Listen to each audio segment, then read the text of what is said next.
మచిలీపట్నం మహిళలందరికీ నా హృదయపూర్వక నమస్కారం. నేను ఇక్కడ రాజకీయాల గురించి మాట్లాడటానికి నేను రాలేదు.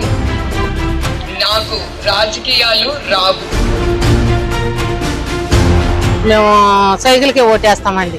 మేము మట్టికి తెలుగుదేశాన్ని గెలిపించుకుంటాం. దేశంలోనే చేపల ఉత్పత్తి మన రాష్ట్రంలో నంబర్ 1 స్టేట్ గా మన యావత్ దేశంలో ఉంది మన ఆంధ్రప్రదేశ్.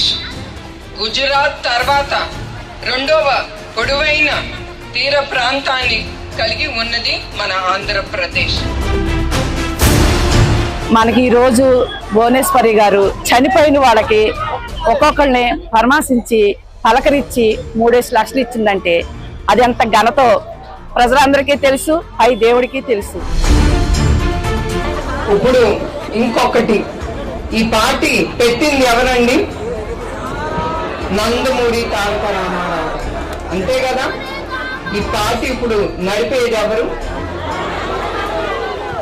నారా చంద్రబాబు నాయుడు గారు. ఈ పార్టీని ముందుకు తీసుకెళ్లేది ఎవరు? ఎస్, ఇక్కడ ఉండే పసుపు సైన్యం లక్షలాది మంది ఉన్నారు. మీరే తీసుకెళ్తారు ఈ పార్టీని ముందుకు.